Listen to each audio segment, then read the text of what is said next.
Now bear in mind that it can be safe to say that D37 is made up of D36, which is the sound for A, that's the arm, and X8, which is spelled D and means give, and that's the cornbread. Okay, now for example, check out the symbol D10, that's the eye of Heru, which is called Horus by many, and it's called Ujat. Now if I was to choose 4 different parts and give a sound for each, for example, U, D, Ja, T, it will be funny anyway, but at least there will be some logic to it. But how am I supposed to make it sound other than what we know it as, which is Ujat and nothing else? Really, to me, it's as full as somebody telling me that the Ankh means Yahweh or Allah or even Yeshua. And by the way, how can Lif Lam Ha Saker spell Allah? Okay, now do not let anybody fool you. The main symbols for divinity without specifications are R8, that's the sign for Neter, and if you have 3, that's Neteru, that's the plural. N5, that represents the sun and usually translated as Ra, and V30, pronounced Neb, usually translated as Lord or Thee. And also I would like you to pay attention to this. It's from the Per Em Heru, the Book of the Dead, that's plate 2. Now look at the second line. In the middle you have Aha, and you can see that it takes 4 symbols to have the sound Aha. And we even have the symbol D36, which Badaranda claims it means Lif Lam Lam Ha by itself. Okay, and as for Seker, you can see there on the top, it's a bit cut off, you know, I had to scan it, but you have the Seker boat, so you can see the symbols. There's 3 symbols for Seker, then you can see the boat, and then towards the bottom you have Ptah, Seker, Asar.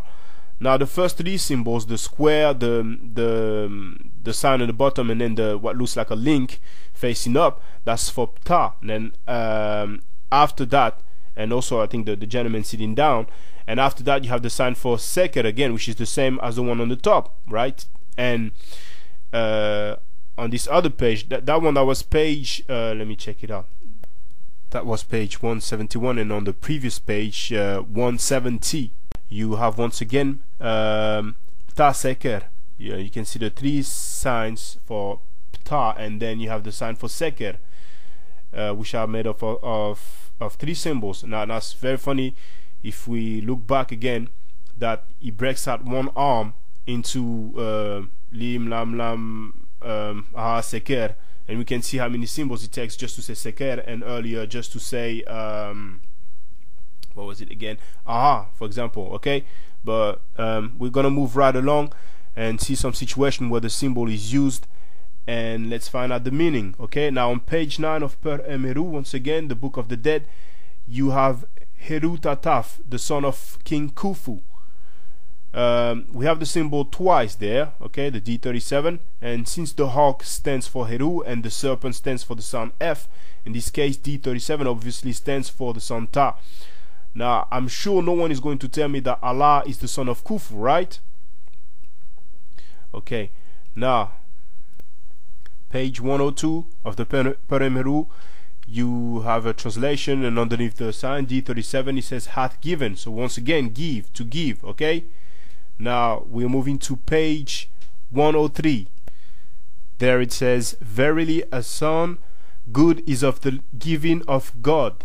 Okay, so we have the sign D37, and it means the giving there. Okay, once again, to give, nothing to do with Allah whatsoever. I don't think it would be it would mean verily a son good is of Allah, of God. You understand? Because we have the netter sign there. That wouldn't make sense. Okay,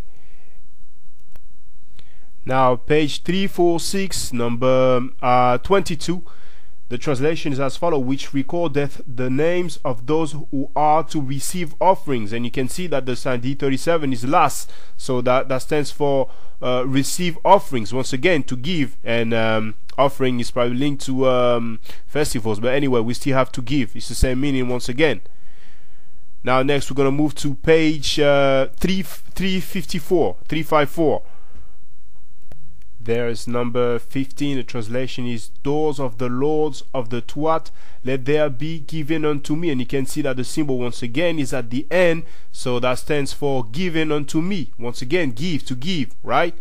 And finally, we're going to page 401. Here we're looking at 141, and the translation at the end is hidden in form given off. Okay, then it moves to 142. But if you look on the top, you have the D37 symbol. Once again, you have it twice there, and it deals with giving one. So now, in conclusion, I will give you some references with other pages where you have the D37 symbol, the arm with the corn in the end, and it always has the meaning of giving or offering or granting or something like that. So you can look it up for yourself. And I understand that a lot of you try to use Kemet somehow, some way, to give yourself some legitimacy, but you're gonna have to start with the foolishness and come correct. Okay, now Hotep to my people, holla.